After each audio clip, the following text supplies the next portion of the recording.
Ayun, magandang tanghali na ba? Magandang tanghali po mga kaibigan, mga idol. Andito ngayon yung may-ari ng aso, ayan. Sa kanya po yung aso nito, kay Lenlen, ayan.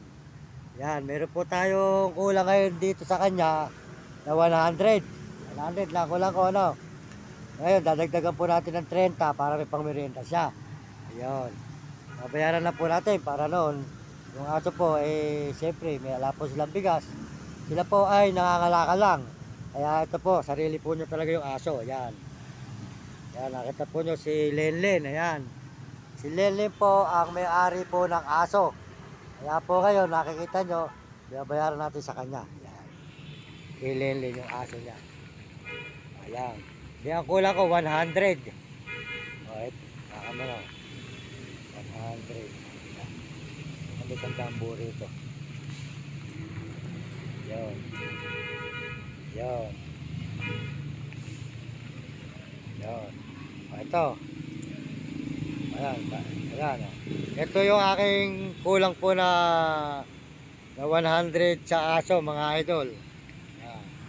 Yung ating kulang na 100 po sa aso, para po rito, bibigyan na po natin. Kay Lenlen. Ayan, si Lenlen. Lenlen.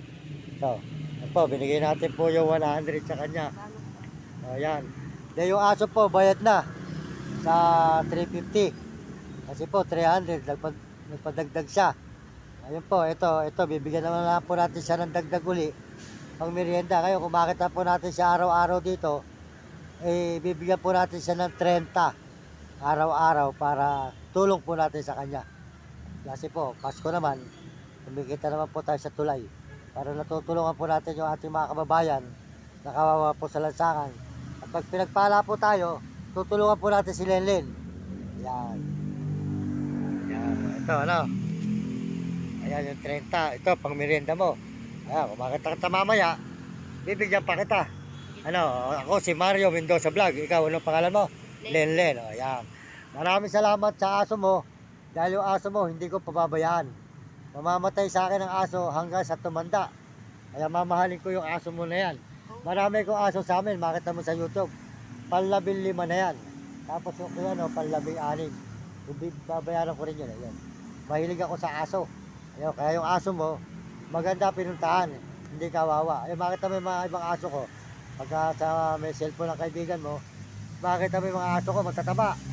Ang kinakain, dog food. Tapos, saka may ulam. Kanin, yun, nahalo ko. Yun. Ayan po, pasalamatan natin si Lenlen sa kanyang aso na binenta sa atin. Yun po ay aalaga natin mabuti. Nakita naman po ninyo ang mga aso natin ay malulusog. Kaya may mga alaga pong aso, alagaan nyo mabuti at bantayan nyo. At kaysa mag-alaga kayo ng tao, nanakawan kayo, sa aso na lang kayo. Hindi kayo iwanan. Yan po, si Lenlen, mabait po yan. Nakakalakala po sila. Kaya po sa araw-araw po, hanggang dito tayo sa 29 pa ako dito, 29. Hanggang 29 po tayo, tutulungan po natin siya hanggang sa ating makakaya. Pag po sinakita natin dumadaan po sa tulay, o saan po natin siya makita sa araw-araw. Sa araw-araw, 30 lang ha. Kasi yun pa sila Marion. Wala pa akong tinutulungan, mga ibang tao pa. Pag lumalakad ako sa Muñoz, o kung saan ako nagpupunta, tutulungan ko rin yung mga tao sa lansakan din.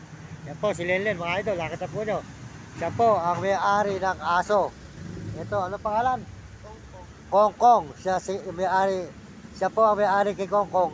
Binenta po sa atin kay Lenlen. Ayan. Salamat po kay Lenlen. Alaga natin mabuti ang kanyang aso. Ayan, si Lenlen. Ito na mga kapatid mo to. May asawa na rin. Yung kalaki wala, binata pa ako. Naghahanap na ako mapapangasawa. Baka maya, hanap mo ako, maririto mo ako dyan. Sige, thank you Lenlen. Salamat sa iyo. Okay, mamaling ka aso mo. Ayaw.